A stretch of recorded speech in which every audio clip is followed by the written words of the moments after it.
So welcome to yet another student development program on the art of selling by DG Academy for Managerial Excellence. We know that many of you have been joining us for almost a year. We have been conducting this program for almost a year, and so many episodes have actually happened. So just a brief about our college. DG Academy for Managerial Excellence was established in the year 2001 by Dr. D. Jayavardhana Velu, who is the past chairman of Lakshmi Mission Work. And our institute offers 2 years full-time MBA program recognized by AICTE, and we are affiliated to Bharatiya University. And our aim is to evolve competent and socially responsible business managers and individuals for the whole world. So in this direction, we conduct a lot of programs, and one of them is SDP. We also conduct MDP for corporates. So today in one such program, you'll be meeting our own faculty, Professor Sreeraman Nandhi, who will be delivering his expertise. He's an expert in the area of sales. So the program is titled The Art of Selling. So Professor Sreeraman Nandhi is Assistant Professor in Marketing at DG Academy for Managerial Excellence since 2019. He has around 22 years of industrial experience gathered from both domestic and multinational pharmaceutical companies in the area of sales and marketing. He decided to go for a mid-career shift to academics in the year 2019, and he joined us. And his area of interest include consumer behavior, integrated marketing communication, sales management, supply chain management, etc. He has acted as a resource person for various MDPs organized by the institute. He has also conducted various SDPs for other institutes. So I welcome you, sir, Sreeraman sir. Let the program be a huge success, and you'll be able to impart or deliver your expertise in the area of sales to all those who are listeners of this program. I also welcome Dr. A.G.V. Narayanan, who is our director, and all my faculty colleagues who have joined me, and all my students, and all those who have joined us today. So all of you will have a great learning, and let's rock the show. Sir, over to you. Thank you, Deepa ma'am. Thank you for your wonderful introduction. First of all, I thank Dr. A.G.V. for providing me this opportunity, and also I thank all the participants who have attended today's session with a lot of expectations. I'm sure I'll try to fulfill to the best possible extent. So today our topic is art of selling. Okay. So before we start the topic, on a professional level, I began sales after completing my UG program, B Pharmacy, and my sales journey started in the year 1997.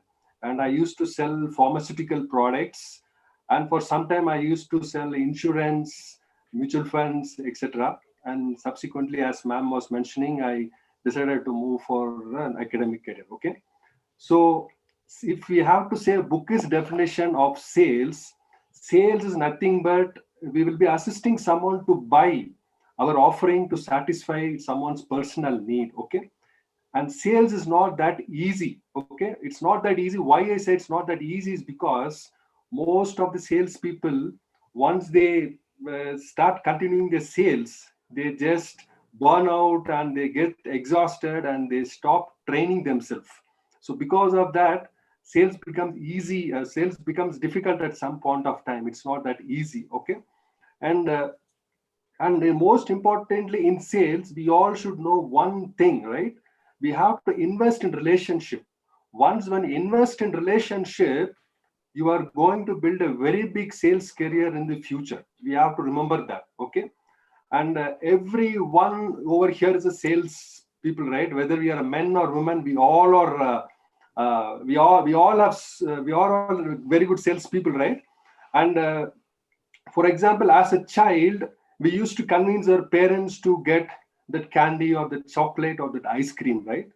And in the interview, we try to impress. That is, we try to sell the interviewer the skills. We try to showcase ourselves, our knowledge, that we possess so that we get the job, right?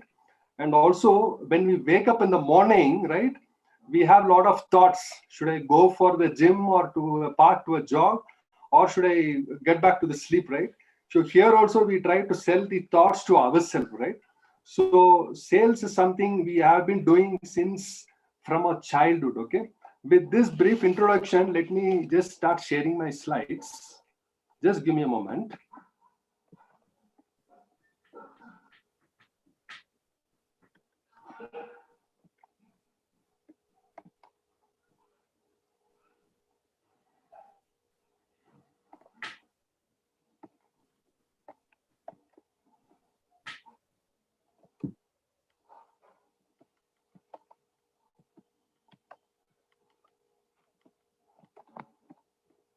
Oh, sorry, just give me a moment, students.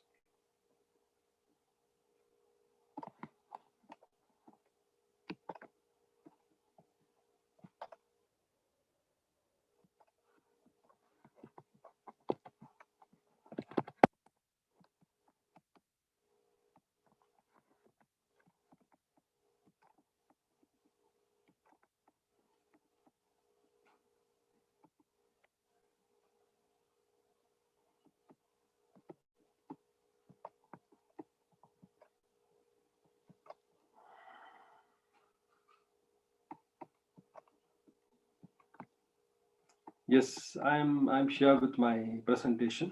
I hope my slides are visible, ma'am. Thank you, Yes, ma'am. sir, very much.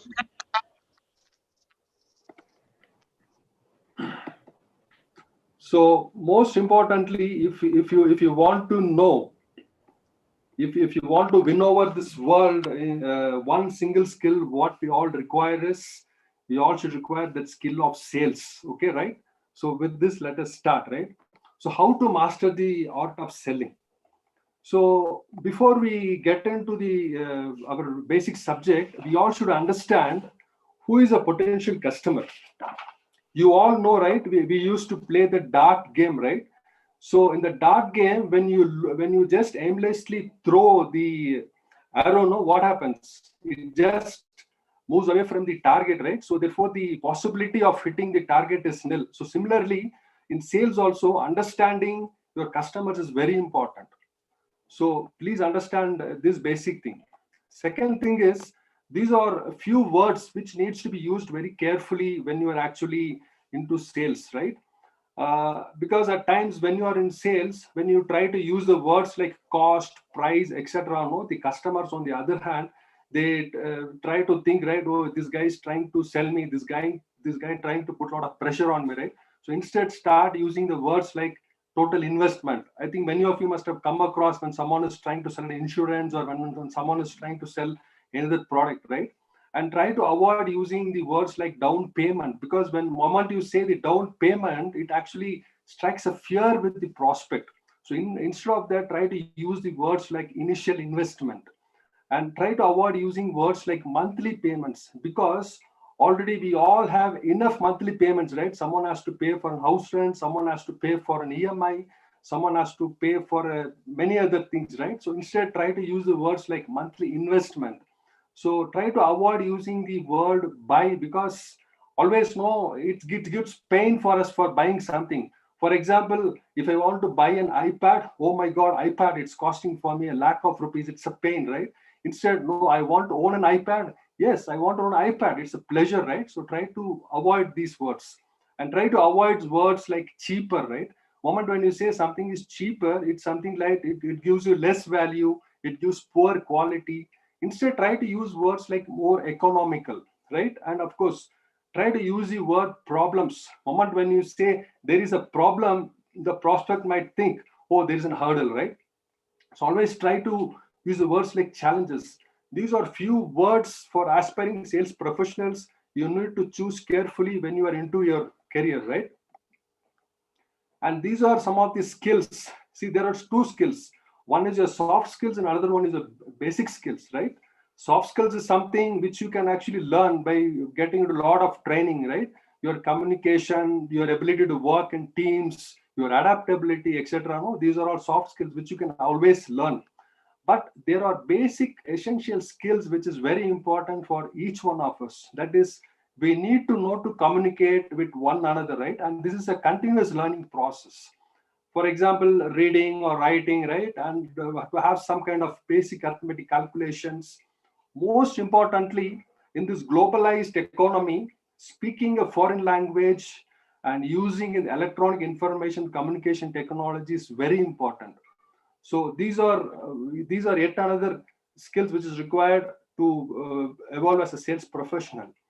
And other important thing, when you are before getting into sales, you need to understand these two terms, segmentation and targeting. I'll just try to simplify this definition to all of you here. Segmentation is nothing but dividing the market, right? That is, this market consists of both your potential and your existing consumers. Assume, for example, you are in the process of launching a dhoti, right? Because we are in South India, that we are in the Kongu land. I'm trying to bring the example of dhoti, right? So dhoti is worn by traditional people, right? And also in the current era, dhoti is also worn on the some occasions. People who live in the urban areas too, right? So therefore, it will segment is nothing but this will consist of the those potential customers as well as those existing customers. Targeting is nothing but concentrating your marketing efforts on those segmented markets, right? Okay, I'm just trying to simplify this definition. Okay, you need to understand these three things when you want to know about sales. So now, why you should know or learn art of selling? Because there are more sellers than the buyers. I'm sure you all will agree with this with me, right? Today, you see, you get into a, for example, in Coimbatore, there is a street called Raja Street, right? Sorry, there is a street called Shastri Street in Ramnagar. You just, from almost for half a kilometer, both sides, you find only two-wheeler consultancies, right? You just, those are not visited, just try to visit the street.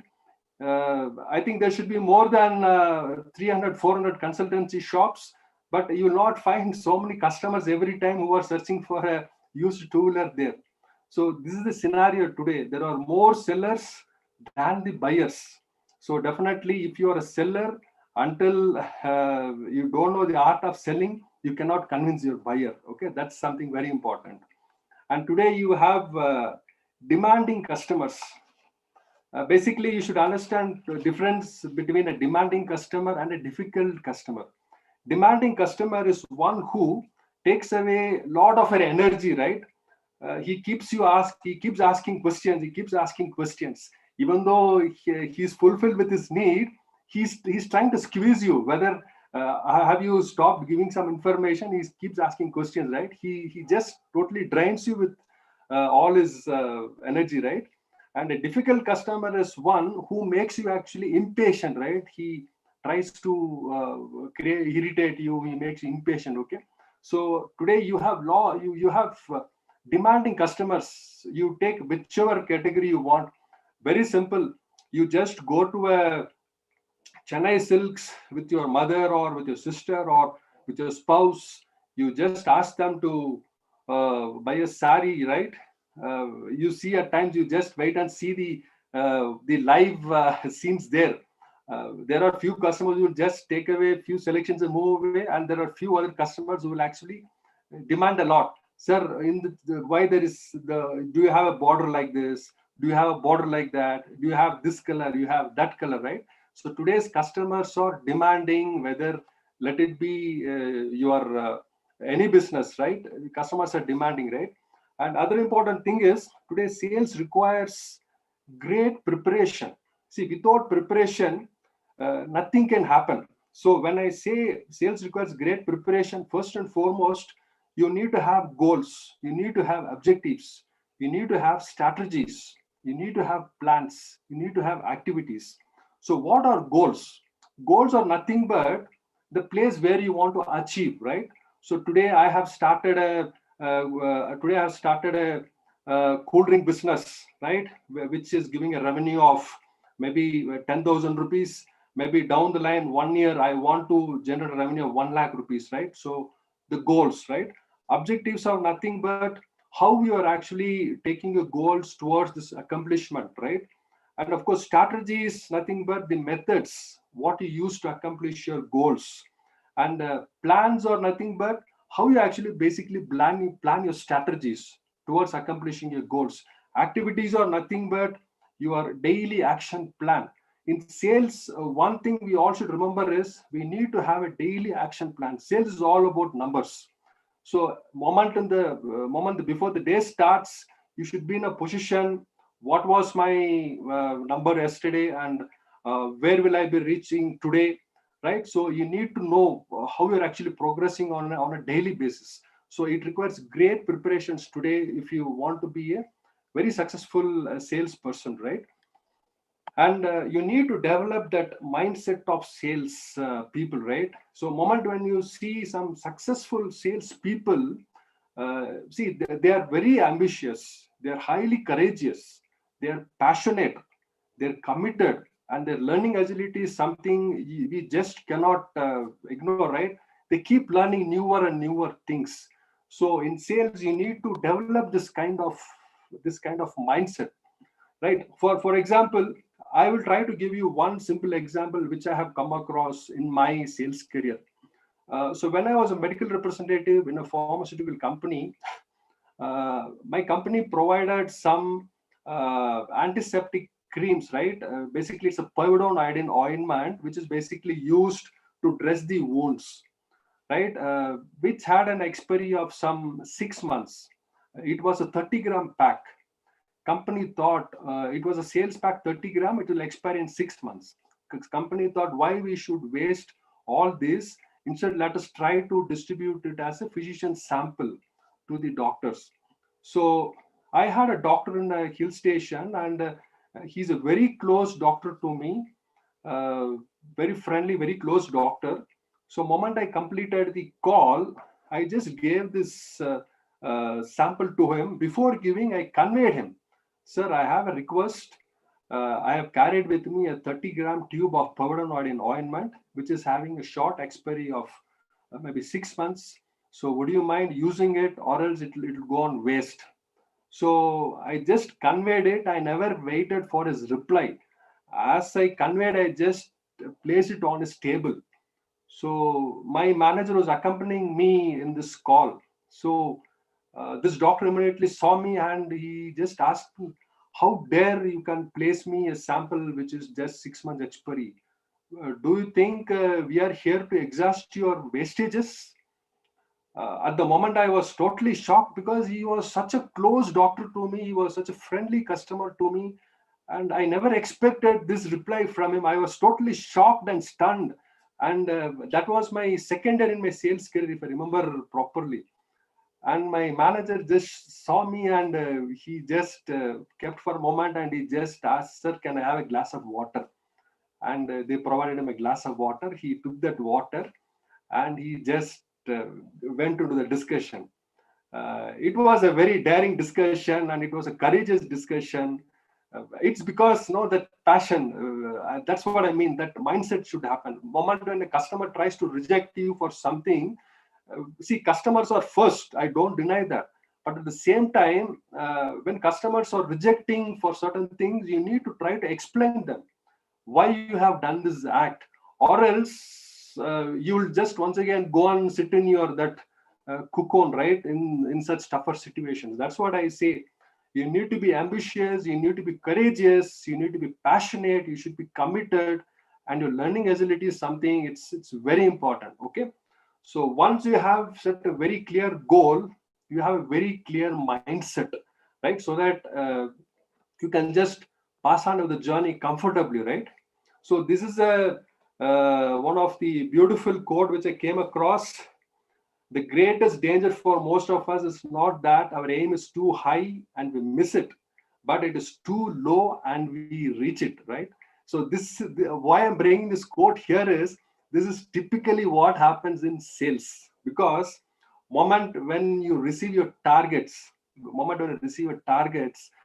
will just try to go and argue with your boss. Sir, what is this? Last month I just did 10 lakh rupees and this month you had given me 15 lakh rupees. Sir, what is this? So boss will try to give you some kind of examples, some kind of reasons. No, you will have to help me. I have a problem here. I have a problem there. And what to say? We have a moment. We try to negotiate. We try to argue, and finally we try to reduce our targets from 15 lakhs. We try to bring it down to maybe another 11 lakh rupees, and we try to achieve 12 lakh rupees that month, or we try to achieve even 15 lakh rupees that month. And we say I have overachieved 150%, right? That's what I mean is, we always in sales, we always try to aim less. The reason in sales why people always try to aim less is they have a fear. If I do more, they will ask more. If I do more, they will ask more. But actually that is not the fact. In sales, one thing you all should remember is, always you should aim high. You should never look at your quotas or the targets. See, that's something which is very important. See, when you drive a car, you need a steering, you need a gear, you need a brake, you need an accelerator, you need a clutch. Similarly, when you are in sales, you need a target. If you don't have a target, you are directionless. You don't know where you are going. Okay, it doesn't mean that target should be a stumbling block for you, right? So you should always look at how I should increase my customer base. That's what I say. You should aim high in sales. Never get bogged down with your targets. It's in paper, but your actual potential is there down in the market. Today I have 20 customers. How should I make it to 30 customers? How should I make it to 100 customers? How should I make it to 200 customers? That's the way actually you should actually look at it when it comes to sales, right? And now let's talk about other important thing, that is prospecting, sales prospecting, right? So I'm sure most of you should be aware about what do you mean by prospecting, right? I hope all should be aware about what do you mean by prospecting, right? Before, when we actually get into the sales prospecting, we need to understand the basic concept of sales leads, right? Okay, who are leads? Who are sales leads, right? Any individual or any businesses, no, which actually comes in contact with your business with or without the intention of buying your product or service from you. Okay, they actually become your leads. Okay, you should understand this basics, because a sales lead is a basic component in the sales process. We need to understand that. Okay, this is something very important. If I have to give you a typical example for all of you, I think many of you will be visiting your ATM counters on a regular basis, right? So in few ATM counters, you will see, the executives of the concerned banks or different banks standing out, and the moment you come out of the ATM, they will ask you, sir, do you require a credit card? Sir, do you need a savings account? So do you need a personal loan, right? They try to ask you, right? And moment whether you're interested, some people, whether they're interested or not, they just try to share their contact details with that concerned executive, right?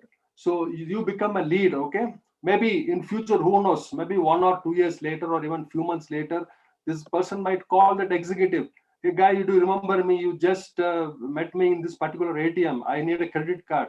Okay, he becomes a prospect and finally becomes a customer, right? Okay, so we should understand that the basic component which drives sales is the sales leads, right? We need to understand this is very important. Okay, and in the today's globalized world, with this era of internet, generating sales lead is not that difficult, right? You have your social medias, you have your search engine marketing, right? You have your podcast, you can do your webinars, right? So many things are there. Through that, you can try to generate very good sales leads today. Okay, we should understand this. So then who is a prospect? As I told, moment you generate a sales lead, a prospect is somebody, he's a potential customer, right?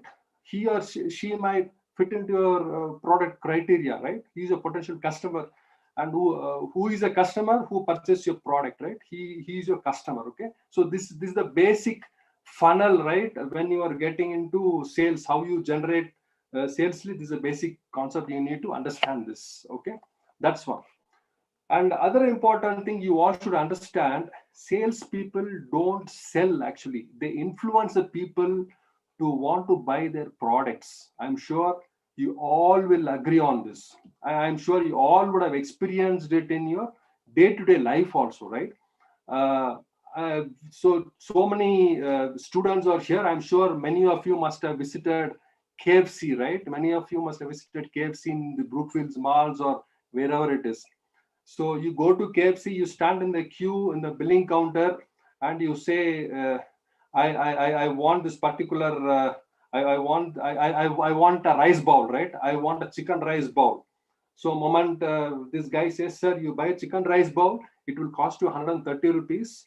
Today is an offer, sir. You pay 150 rupees, you'll get one Coke free, and you will get one leg piece free. He tries to influence you, right? So what do you think? Okay, 130, okay, 150. You try to, at least 50% of the people, they try to go on buy the product what the guy has influenced him. Okay, so that's what I say. Salespeople don't sell, they generally try to influence the people to want to buy their products. We should understand this. These are some typical examples we have come across in our day-to-day life, right? You see in the first picture, you have a beautiful kid holding our Indian flag, right? uh, what happens? What happens when it comes for it's an Independence Day or it's a Republic Day? What happens? You just park your car or a two-wheeler in a signal. This kid comes, baya ek le lo na, anna onu vaangikanga. He just try to ask you whether you want it or not. I think definitely most of us, they buy this, right?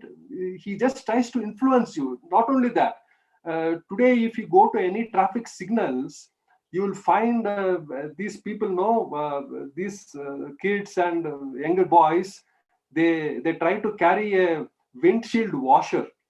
They just try to pump something, right? They just try to clean your windshield, and they ask you, sir, why don't you buy this, right?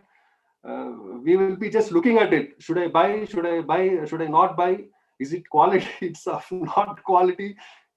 You're gonna double mind, right? You just open the windshield, ask him how much. He says 150. You close it again. You ask him how much it is. Okay, can you give me for 100? You just start negotiating within that 1 minute or 2 minutes, right?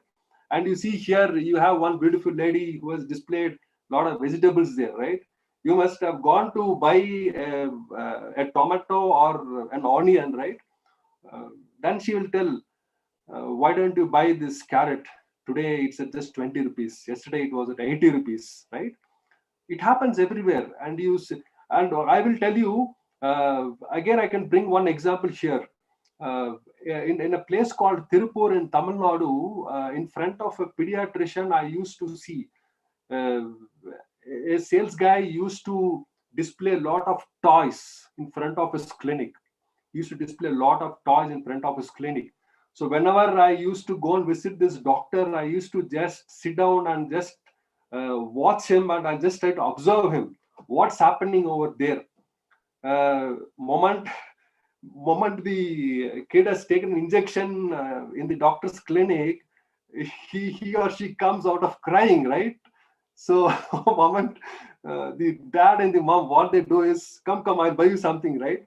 So they go there. Somehow they want to pacify the child by spending maybe 10 rupees or 20 rupees for a toy. But that guy, he takes it as an opportunity, and he tries to sell a 50 rupees toy to them, a 60 rupees toys to them.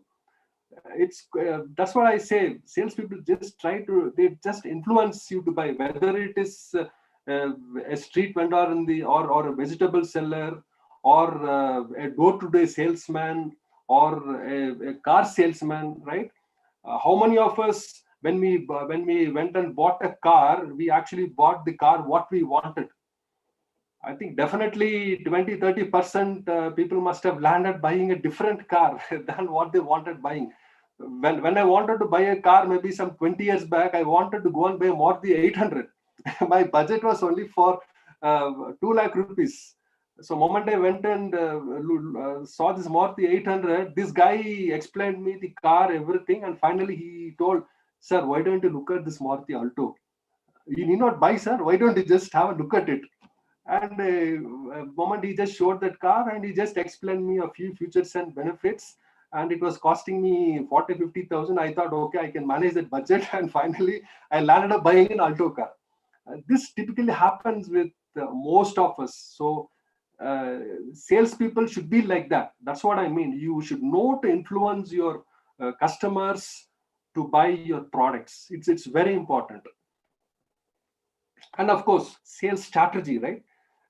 Strategy. When we say strategy, many might be thinking, "Oh, strategy is nothing. Strategy is very simple. All you should do is you should know to apply it, right?" Why you need a sales strategy? Because customers buy because they trust you, because they like you, because they respect you. See, again, I can try to bring you here one more example in my sales career.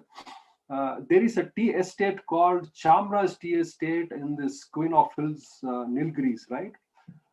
So there you have a small hospital, which is a 150 bedded hospital over there, right? So usually they used to give a tender. Usually they used to float a tender in the month of April. Somewhere in the March or April, they used to float a tender.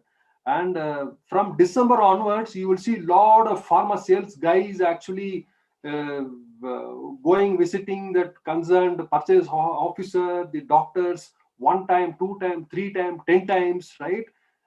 Within a matter of 3 months, they would have met this hospital for 3 times or 5 times, right? They get irritated, right? So what I used to do is I used to visit them throughout the year, whether I get the business, whether I don't get the business. I used to visit them throughout the year, twice a month, even though it's a 60-kilometer away from the distance from the proper small town of Ooty. Still, I used to go and visit this particular doctor. I used to chat with her. I used to talk to her, and it was a surprise for me actually. Moment when this tender was floated, this doctor gave me an order for 2.5 lakhs in the year of 1999. And I was actually in the cloud nine, right? I didn't know, my God, my target is only 3 lakh rupees. She has given me 2.5 lakh orders. I was in the cloud nine. And this doctor told me just only one word. I still remember, it echoes in my ear. Sreeraman, you know why I gave you this order? I just kept quiet. Ma'am, probably you like our iron capsules. Yes, of course, I like the product. More than that, I have never seen you coming and pressurizing me, coming and pestering me, coming and knocking my doors.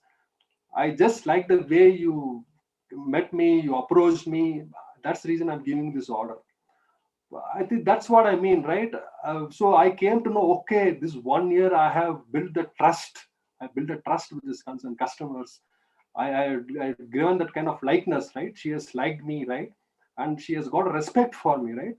So this is something very important in sales. And I can bring you one more difficult example here. There is a town called Tirunelveli in Tamil Nadu, right? You have one of the very famous urologists, right? I joined that particular business somewhere in the year 2002, and I was based out of Madurai, and I have to cover the southern part of Tamil Nadu. So I went to this place for first time, and I gave a visiting card to this doctor's attendant. I was waiting there for maybe 1 or 2 hours, and finally he just went out. He just ignored me and went out. I thought probably he's busy, and I just came out. It happened to me for more than 5 times. Then I didn't know what is the problem. Then I thought this time I should not allow this. So what I did is I just gave my visiting card, and the moment when the patients were over, I was just standing like a watchman in the entrance of his clinic. And he just moment came out. I just asked him, "Sir, I've been trying to meet you since 3 to 4 months, but you're not giving an appointment. So may I know the reason?" He just saw me, and you want to know the reason? You just go and ask your company, they will tell you. Then I went and checked with my superiors, and I could understand there was some kind of misunderstanding. There was some kind of mishandling of this customer during some conference. Oh, then I understood, okay, this is a situation. It has happened some 5 years back. But I never gave up. What I used to do is, whenever I visit Tirunelveli, I reserve a 5 hours time for this customer. I go there, give my card, I sit there in his clinic for the entire day. Even I don't meet, I never mind. And one fine day, I think he had some sympathy on me. Okay, I should trust this fellow. He's not like his predecessors. Then it was late night, 11:30. He called me, Thambi, நான் தான் பார்க்க மாட்டேன்னு சொல்லிட்டேன்ல, ஏன் இப்படி வந்து time waste பண்றீங்க? I told him, sir, உங்களை பார்க்க தான் sir, I used to come from Coimbatore. Have you met any calls today? No, sir, I not met any calls. Did you have your lunch? No, sir, I didn't have my lunch. Did you have your dinner? No, sir, I didn't have my dinner. My God, you're a crazy guy. Okay. So what do you want now, sir? All I want is I need an appointment from you. Whenever I come, give me 2 minutes. I'll just say hello and go. That's it. You don't write me product. I have no problem. All I want is just want to meet you. And finally, this guy thought, yes, he can trust me. And he conducted a medical camp on that particular month. And he gave me an opportunity, right? I utilized that opportunity to the best possible extent. I did the best of the best advertisement. I took care personally everything. And we had almost 400 plus people who turned out for that urology camp. And he never experienced such a huge crowd in such camp. And after that, it was just like I was like an overnight billionaire, right? I was like an overnight billionaire. All of a sudden, I started doing 150%, 200%. Entire country was applauding me. They're trying to give me my appreciation, right? So that's what I mean. Always customers will buy not because you are working in a Google or you are working in Apple or because you're working in Infosys or whatever may be the organization. They buy because of you, because you are the face of the customer. You are the face of your organization. Customer doesn't know the organization. They look at the organization, the culture of the organization in your face. So that's the reason I keep telling for the aspiring sales professionals who is attending this webinar, just try to work on your skills on this area. This is very critical and very important. Okay. So as a sales guy, you need to have that kind of curiosity, right? I hope you all know what is curiosity, right? As kids, what we used to do, moment when a dog is barking outside the home, whether we are able to reach the gate or not, we try all possible things, put the stools, chair, etc., and we just come top of the gate and we just see, is it a puppy dog? Is it a big dog? Then moment we go out inside and we explain, right? Our parents, right? I saw the dog was like this, etc., right? So as sales guys, we need to have that kind of curiosity to know what's happening outside. That's very important. Please understand this, students. One of your potential client is started using a competitive product or something. Please go and understand why he's using this. That curiosity should be there because it's a better product, because it is a economical product, because it's a product is offering you more benefits or whatever it is. Try to understand that.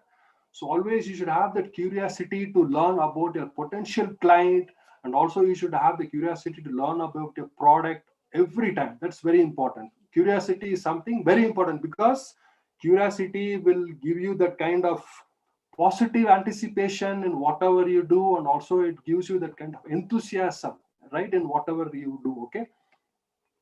And other one is, as sales guys, we need to have expectations, right? When I say expectations, our expectations should be realistic, right? I joined a company today, and I will be doing my targets month on month, and next year I'll become an area manager. No, it's not an expectation. It should be realistic expectations.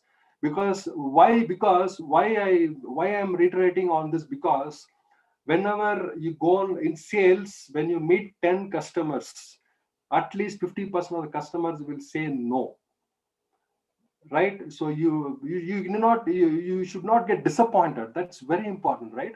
So you need to have that kind of realistic expectation rather than pushing yourself, right? I will do this, I'll do that, right? Have a realistic expectations, know your limitations. See, your limitations may be your communication, right? Your limitation may be your presentation skills, right? Your limitation may be a team player, right? Fine, accept it and try to improve on that. That's the only way you can actually overcome your expectations, or else you have expectations and finally you lead into disappointments. Very simple. And most importantly in sales, Never ever over exaggerates when you're doing a presentation, because customer very well understand whether this guy is saying the right thing, or he's trying to exaggerate, or he's trying to impress me rather than selling his product, or he's trying to impress me, right? Don't try to over exaggerate, right? So expectation is something you should always keep in mind. That is very important. Another thing is have a growth mindset in sales. This is very critical and very important. You need to have an open mind, right? Don't get into that cocoon no when things get tougher, because no one is going to come and take you out. Somebody will only replace you. Please understand that. When things are getting tougher, try to change, try to have the growth mindset. If you don't do that, two things can happen. Either the guy will quit, or you become a non-performer. And either way, one day you will be out and someone will be occupying that place. So it's sales, this is very important. You need to have that kind of growth mindset. And most importantly, see, as in this globalized world, things are changing, right? You need to come out of your old selling habits, right? See, when we were in the sales, we started the sales, as I said, in the late 90s. Whenever we used to meet a customer, we used to have a, we call it visual aid, right? We have a visual aid, right? It is a spiral bound thing. We used to turn the pages and show our products to the customer, right? So we used to get a lot of time, right, to interact with the customer, and everything was in our control, right? But maybe after this IT started booming in India somewhere in the late 2000, most of the organizations gave us these iPads.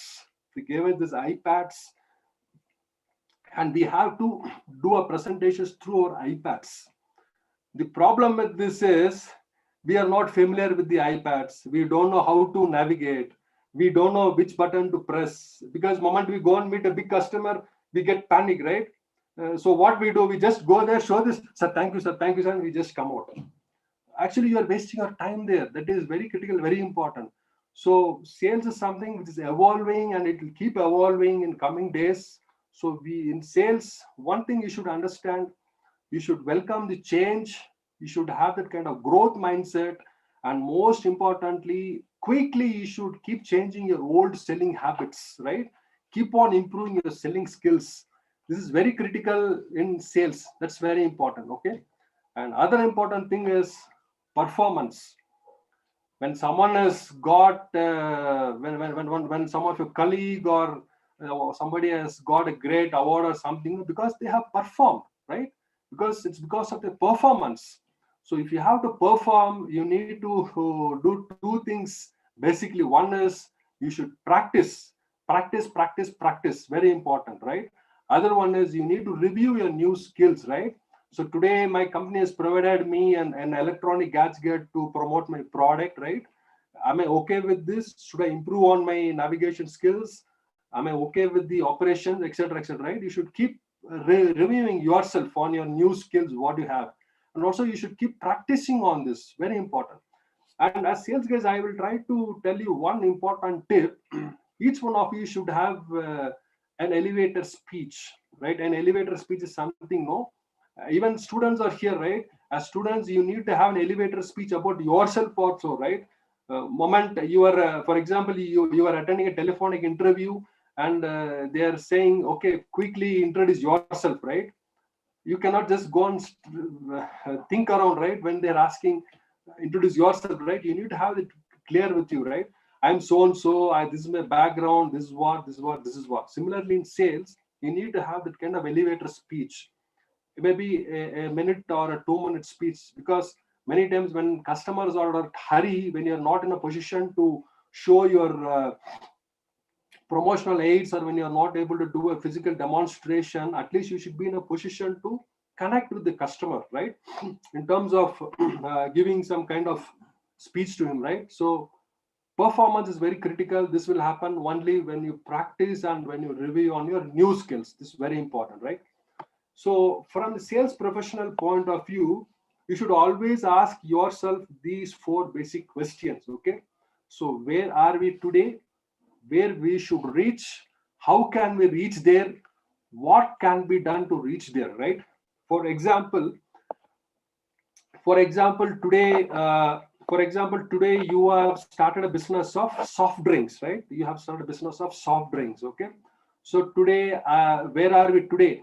Today, I am catering to all Kirana stores. Today, I'm catering the product to all the Kirana stores. Kirana stores, Tamil sollapona Annachi Kadai, right? Kirana stores, the shops which are there in our all neighborhoods. No, today I'm catering to the small Kirana stores. So where should we reach?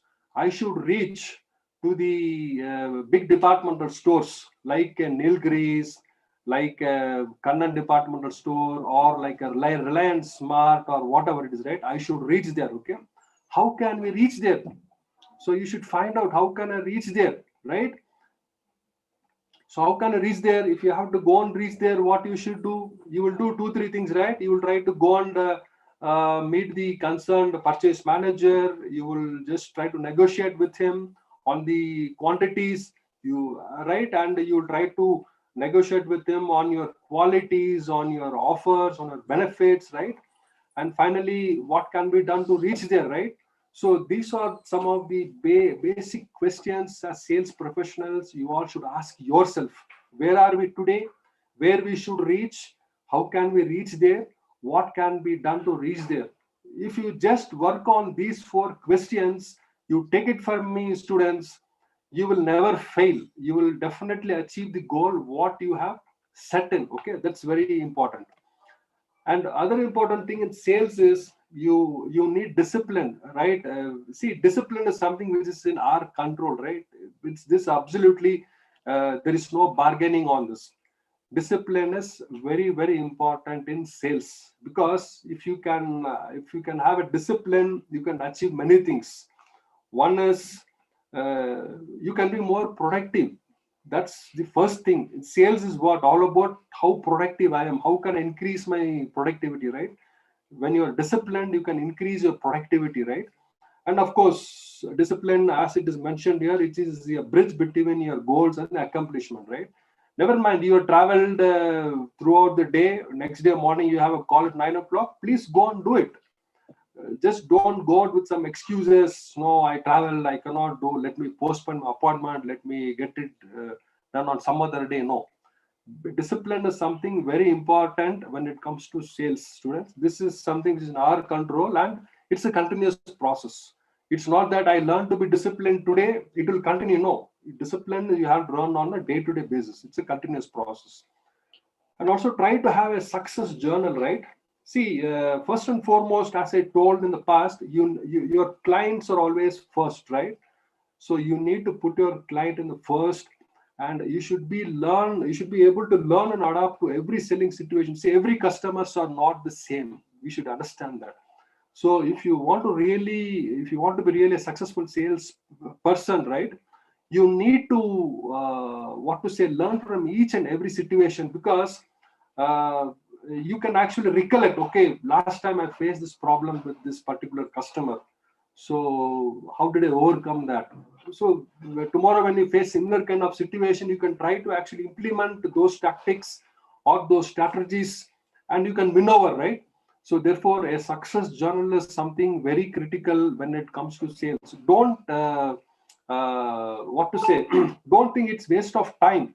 End of the day, if you felt today I met a very difficult customer, let me just try to put my learnings, what I had with this particular customer.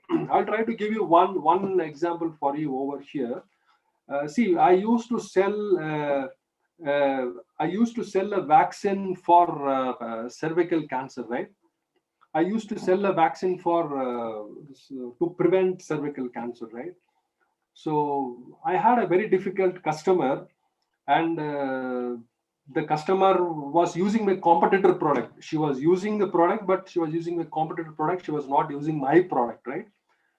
Then what I did is I kept meeting this customer for more than two years. Still, I didn't get any kind of breakthrough, right? So I never stopped, right? As I said, customers are first. Then what I did is I just went and gave a proposal to the customer.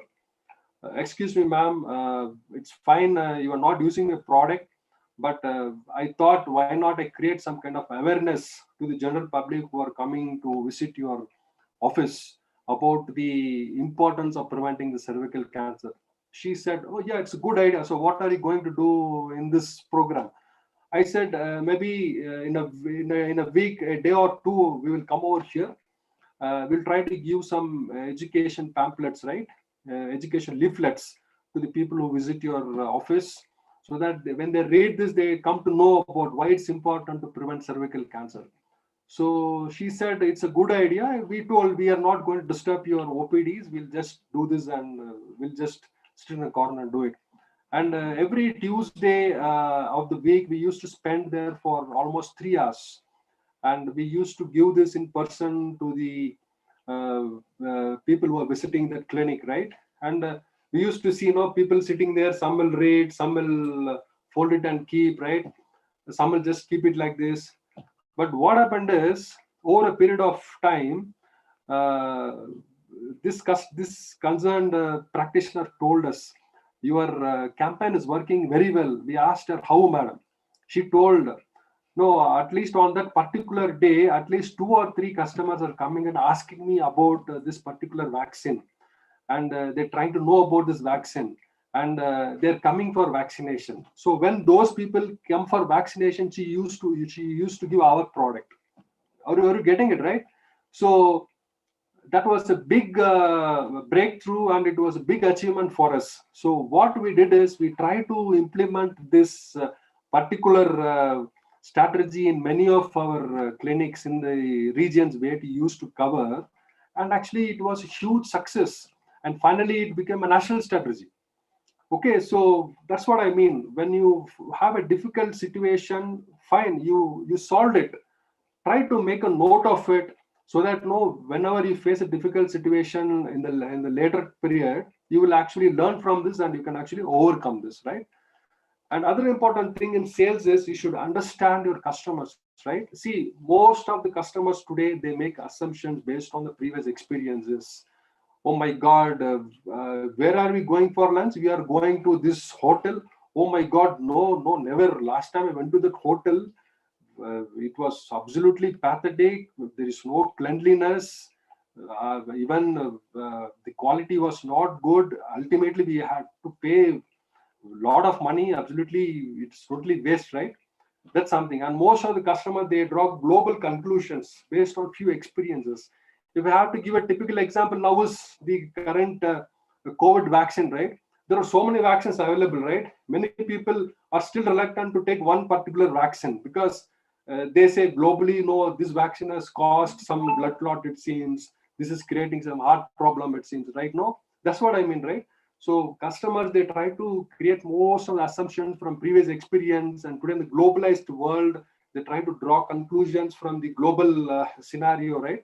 So most importantly, you should be able to understand the belief of the customer and approach them accordingly. It is like, a customer is coming, you are for example, assume somebody is a salesperson in an automobile shop, in an automobile showroom, and somebody is coming to buy a petrol car, right?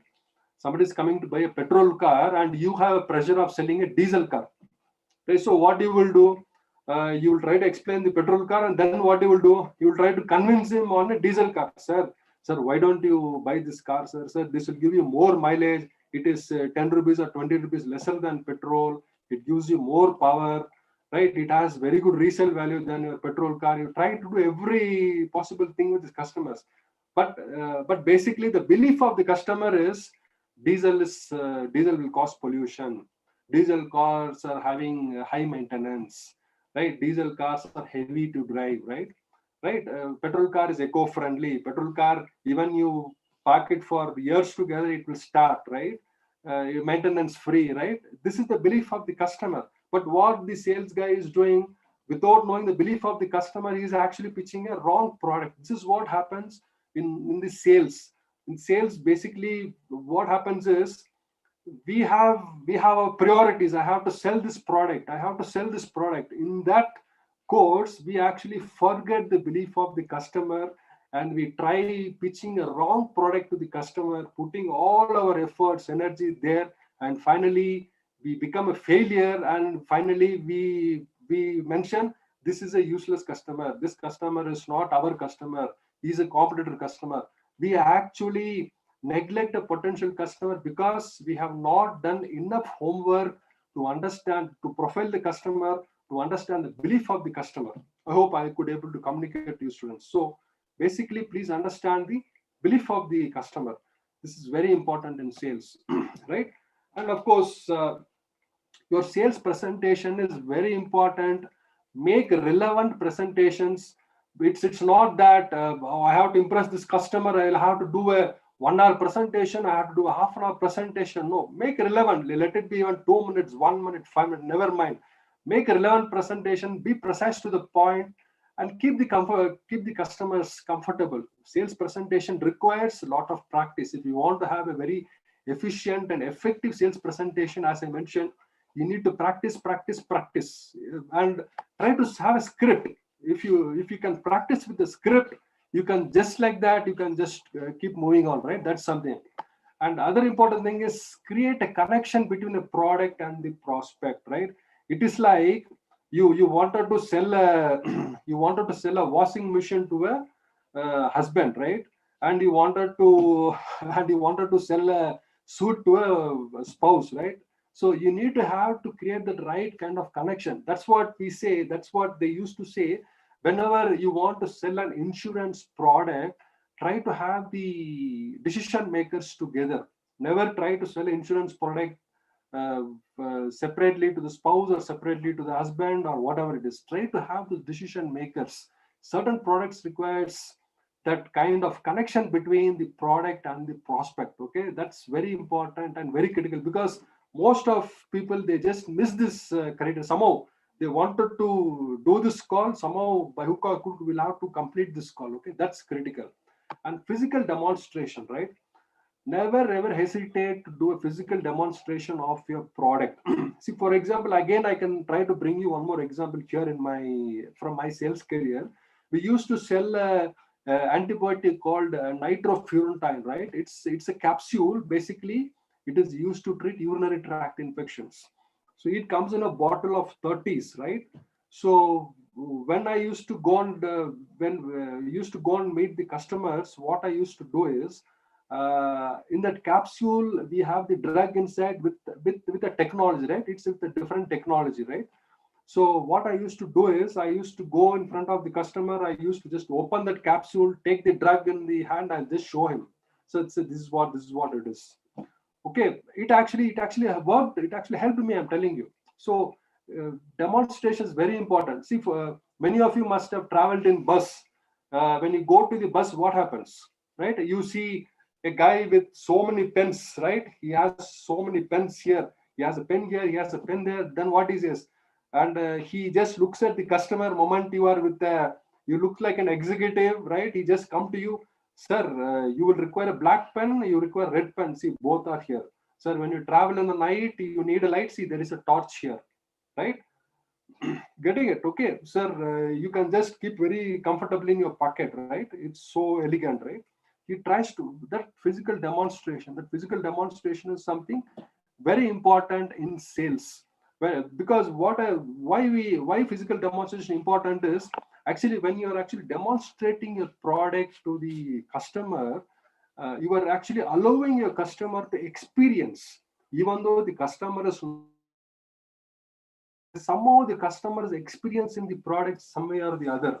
Okay, somewhere back of the mind, it's pushing the customer, should I buy this or should I not buy this? And finally many of the customers end up buying the product. Okay, that's the reason you see the people who sell water filters, people who sell vacuum cleaners, right? And of course automobiles. See, so many cars are two-wheelers are giving you this trial ride, right? Why they do this? Because somewhere it actually helps to fasten the decision making of the customers whether to buy the product or not to buy the product. So physical demonstration is very critical and very important. And most importantly, as sales aspiring sales guys, when you actually talk about a product, don't talk about the competitor or don't talk about the price. Always talk about the futures of the product as well as talk about the benefits of the products, because customers are not interested on the competitors or on the competitors price. Customers are interested what features your product is going to offer me. So what is the benefit for me? Okay, that's it. So try to stick on to this, try to convince the customer on this, and find competitors. But what happens, most of sales guys try to take an easy way out. They immediately just jump in, sir, you're using this product, sir, we have also come out with a product which is giving you 1 2 3 4 things, but this is 20 rupees lesser, this is 200 rupees lesser. Do you think the customer is going to believe? Oh, you give more features and you give with lesser price. The customer's thought is it is a cheap product. Okay, so always try to convince the customers on talking about the features of the product and what benefits your products are going to offer for him, right? So whenever you deal a specialty product, see, for example, today it's an era of electric vehicles, right? So Tata has introduced a Nexon EV, right? So why they've introduced this electric vehicle? Basically, so many electric vehicles have come to the market is they want to solve the problem of pollution, right? You all know, right? Today pollution is the biggest concern. They want to solve pollution. These vehicles, what to say, if you have a diesel car or petrol car, it's very expensive to your pocket, right? Electric cars are cheaper to your pocket, right? So it solves many problems. So whenever you deal a specialty product, try to address the customer, sir. If you use our product, these are the problems will be solved. Sir, there is no pollution, sir. Sir, other thing is, if you use this electric car, there is no pollution, and your fuel expense maybe today, if you're at current junction, if you're spending some 5,000 rupees, it will be half of it, or it will be 1/4 of it. Okay, so you try to solve the problem, right? When you deal with the specialty product, and whenever you sell a product which is having some kind of differentiation, focus on the unique selling proposition. Focus on the area of excellence. For example, you have this uh, small car from this Maruti Suzuki called Ignis, right? So how do they sell this car? What are the unique selling proposition of this car? This car is a small SUV for a urban city, right? It's a small car, it's easy to park, it's an automatic drive, right? And the focus area excellence is Maruti is having excellent distributor network, excellent service network. So it's absolutely convenient for the customers. So this is how you need to actually pitch your products when you do this. Other important thing is in sales is definitely you will never come across customers who don't have objections. Definitely when you meet some 10 customers, at least 20 to 30% of them will raise some kind of objections. So the mentality of the salesperson is moment when a customer is raising an objection, what basically we think is, okay, he's thinking my product is not good. Okay, before he says something wrong about my product, let me think how I can answer him. So we forget listening and we start preparing ourselves how to defend his objections. This is the biggest mistake many of us do. But in sales, we should understand whenever a customer is raising an objection, you should first listen to the customer. Let him say your product is a useless product. Your product is a cheap product. Fine, absolutely no problem. Just listen to him. Acknowledge the concern of the customer, right? Out of 100 customers, when one product says your product is a useless product and it's a cheap product, why you are worried? 99 customers are happy with it. Listen to this customer, acknowledge his concern, and then take action. So what made him to think like this? Okay, see, for example, we used to sell a vaccine to prevent chicken pox, right? We used to sell a vaccine to prevent chicken pox, and many few customers, they changed a product. Few customers, what they did is they started using a product, and finally they felt it was inconvenient and they just changed the product to the competitor. So when we went and met these customers told why we stopped using a product is your needle gauge is 25 gauge. It's a thicker needle, right?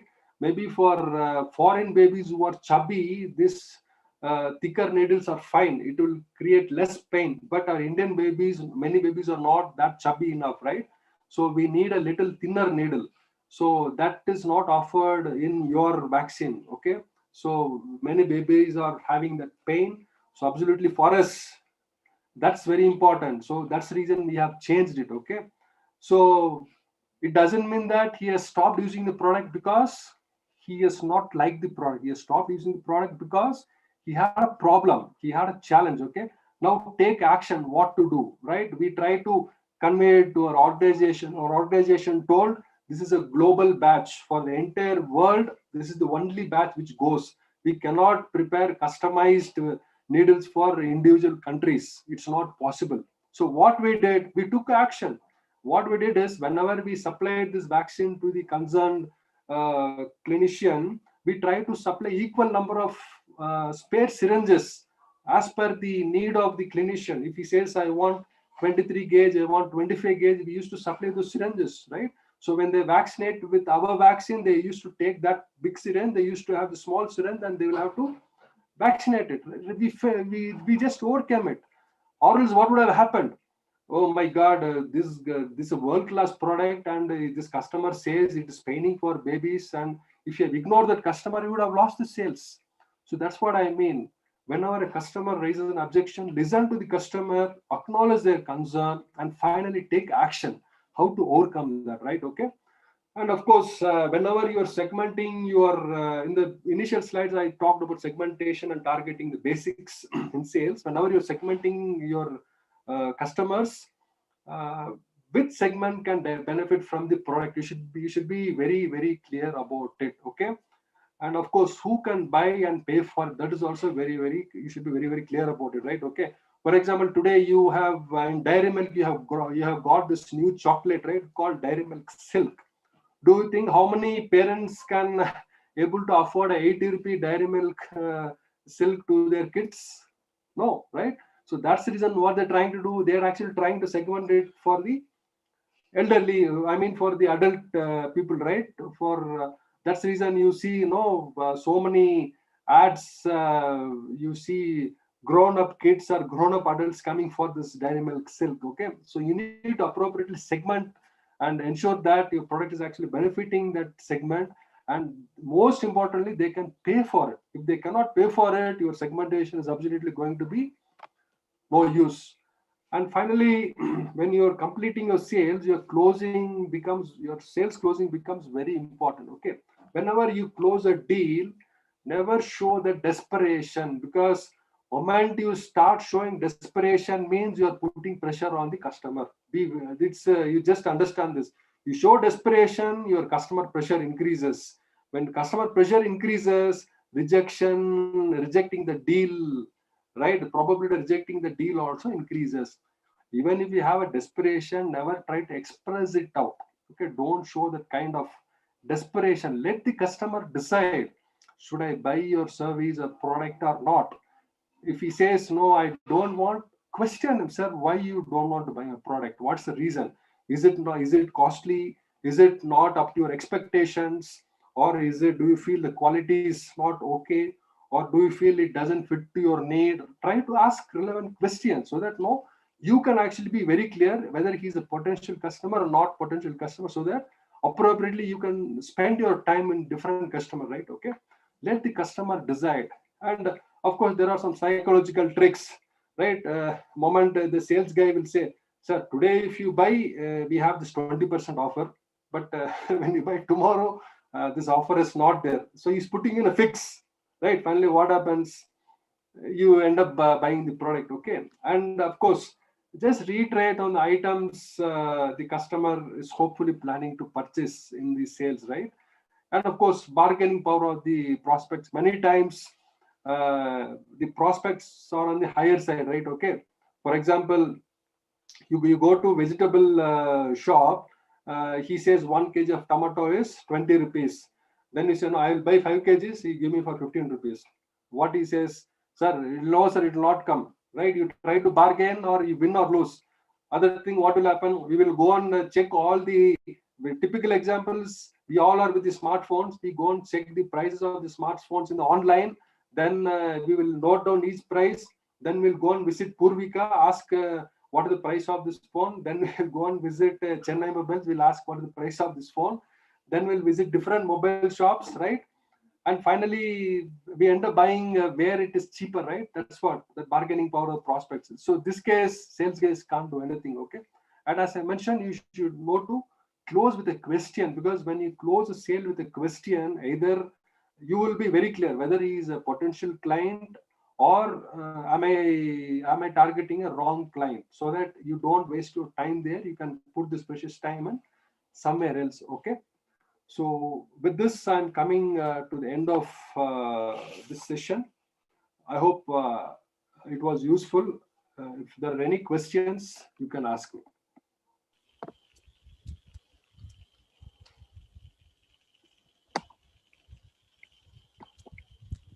Okay. There are a lot of questions in the chat. Sir, good morning, sir. Sir, good morning, sir. Sir, thank you very much for a great presentation. In fact, it was a lot of practical insights from you. Thank you, sir. I have a question for you. Yes, sir. You are talking about the doctor who was basically from Tirunelveli, who was annoyed with the samples with an expiry period of only 6 months. Yes, sir. And that was that was a shock for you, right? Yes, yes. But I believe that story remains untold. How your manager was able to convince that man? Okay, right, sir. Okay. In positive of time, I never took it. I will tell you, sir. What my manager did is he took a sip of water, and he just first of all he acknowledged the concern from the doctor. He said, "Sir, I do understand delivering a sample which is of short expiry is not a good practice from the organization point of view. But at the same time, I would just like to remind you, before my colleague was planning to sample this, he actually told you this is a sample which is coming with this kind of expiry. In spite of he communicating to you, why you are so annoyed?" He just asked this to that customer. So the doctor actually did not have uh, anything to answer. He just kept on defending. No, no, you think I'm a chota consultant. That's the reason you are giving this to me. Will you give this to this particular consultant? He started immediately getting into a shell and started comparing into a different category of customers. And finally, it was fine, sir. Finally, it was fine. Finally, I myself told, sir, if I hurt you, my sincere apologies.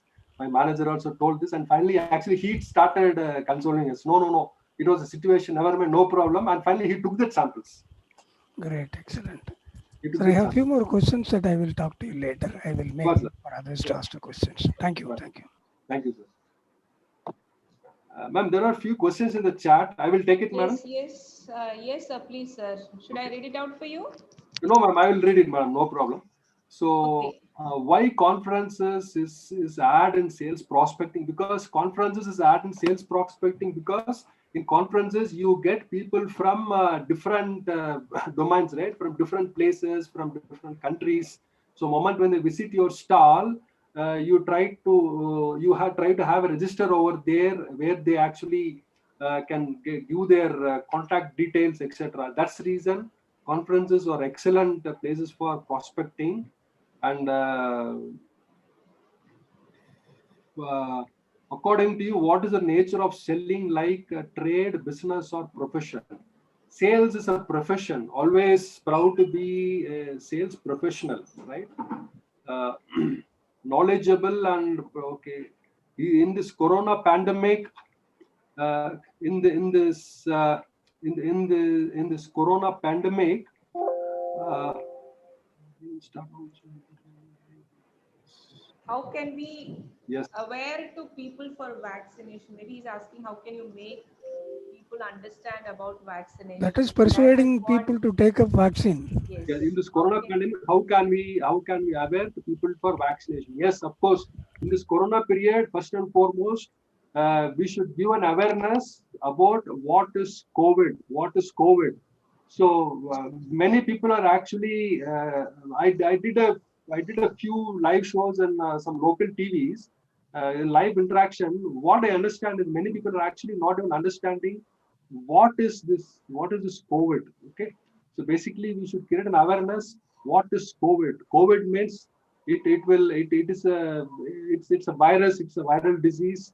You will have a fever. You will have a headache. You will have a body pain. And if you are actually not attending it, for even 5 days, 6 days, it is going to affect your lung. I think that's something very critical we will have to understand. So basically, we should give that awareness about the seriousness of this disease. If this disease is left unattended, where will it lead? So I think that awareness is what now the governments are trying to do with so many advertisements and through a lot of telephones, right? That's very important. In this competitive atmosphere, many seller adopts unethical ways for increased personal sale. According to you, what is the role of ethics in the area of selling? Ethics is very critical in sales, because if I have to, if I have, because unethical ways can actually increase your sale. I agree. It can increase your sale in a shorter time, but definitely when you start practicing unethical practice, for assume you are having some 50 customer, if you start practicing unethical practice with one customer, you end up practicing this unethical practice with majority of customer. Okay, so finally there is no end when you go for unethical practice in kind of bargaining. Okay, so definitely there are unethical customers in the marketplace. It doesn't mean that you should also get into their way of doing the practice. My only request is, whenever you come across the situation, never ever get into this unethical practice, because that is not at all going to make a brand which can be an asset for your organization. So unethical practice is absolutely not accepted in sales. Students have raised questions. Siddharth, if you are there, you can just ask the question rather than posting it in the chat box. Siddharth, are you there?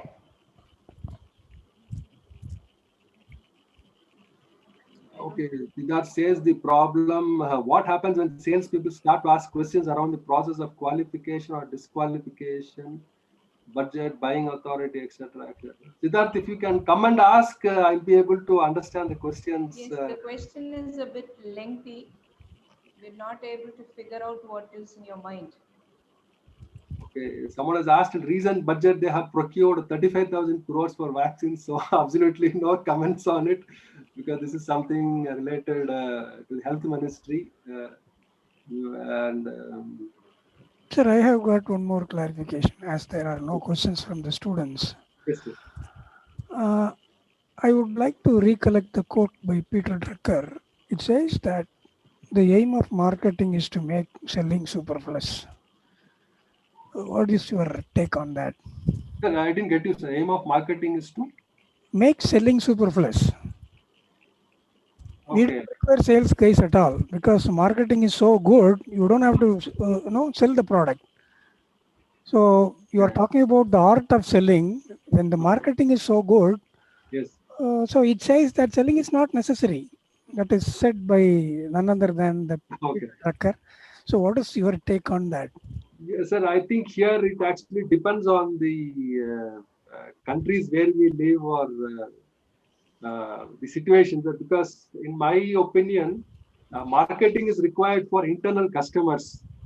But when you go and do the same thing for the actual customers, I think sales is what the right things that, which can actually influence them. Maybe Correct. within an organization, they can do a lot of marketing strategies and they can convince me.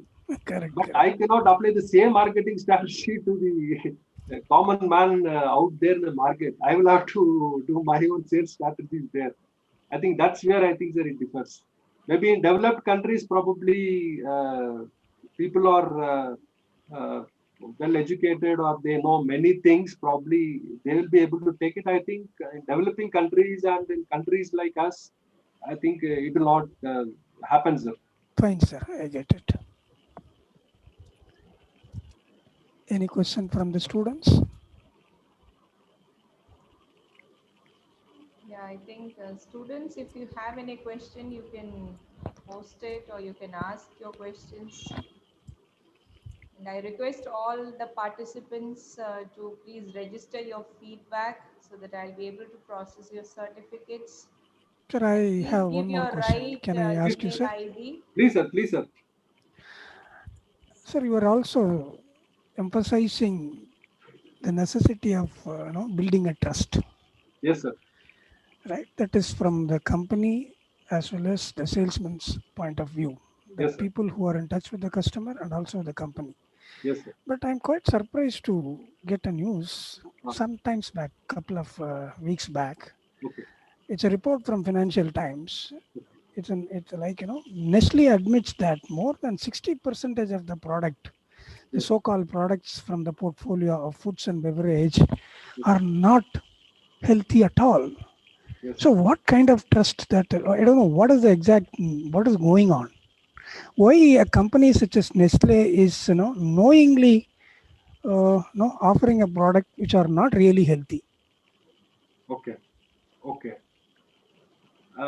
Yes, definitely, sir, I do agree on this. But actually, I'm not clear what is the intention of Nestle to give such statement. I also came across this. What is their actual intention? Let me Because tell you, sir, because I believe that we all happen to hear a lot of conspiracy theories. yes, Like, as the society advances in terms of science and technology, the health number of patients is also growing leaps and bounds. yes, So there is a conspiracy theory which says that the deliberately to keep, a seizable amount of people unhealthy. Is there? Well, I don't know. Till now, I have not believed in all those conspiracy theories. But okay, this kind of admission, right? Nestle itself admits that more than 60% of the product is not unhealthy. So yes. should we believe those conspiracy theories? Sir, definitely, we have to believe, but I don't know how many of them will actually assimilate it. I'm not very sure. Probably people like us who are sitting in urban, probably we may assimilate it, but I don't know whether the rural folks will assimilate it or not. I think here the divide comes. And the second thing is, uh, today, even when you see, basically when you go for this, for example, assume this noodles also, it's all about brand, right? Moment when you get into a departmental store, our hand, most of the hand keeps searching where this Maggie shelf is there. Correct, correct. I think we are actually self-directed towards that. Even we have assimilated it at that juncture. If a different brand was not, we will go with an intention. I will not buy this. But if the different brand is not available, I'll have to take this to home because there is a requirement there. We go and buy it. And similarly, I'm not sure how the rural folks will assimilate this particular information. I think I really don't know the intention why this particular company has actually Yeah, come up sir. with this Really kind of conspiracy surprising. Really theory. surprising. Whether Yes. it is to build a viral branding or whether it is real truth or what it is, True, I sir. don't know Thank you. intention. Thank you, sir. Thank you so much. Yes, sir. Over to the audience. Students, please come forward. So one, Mr. Nirmal has asked, I'm an NGO volunteer from Bhumi doing the fundraising program. How can I approach people for fundraising for the daily wage workers who has lost their job due to COVID pandemic? So, Mr. Nirmal, thanks for this question. See, actually, whenever you want to go for fundraising, definitely you should have very good stories with you. That's what I can say. Have authentic, real stories.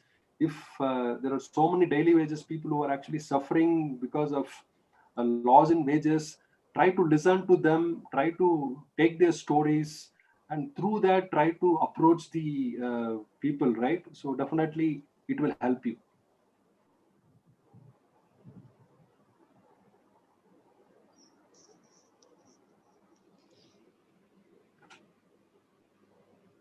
Yes, sir. So I think no more we've questions. not muted anybody. Okay. I think, sir, that's it. That's it, ma'am. There's no questions. Yes, so we wind up. So hope Yes, all of you had a great learning session from Professor Sreeraman, and we look forward for more programs. And we also would like to see you joining for our programs. So thank you, Sreeraman sir, for a fantastic session, thank you, ma'am. and thank you all those who have joined us live, and wishing you all safe and healthy days in the future. Bye bye and take care. And that's it from us.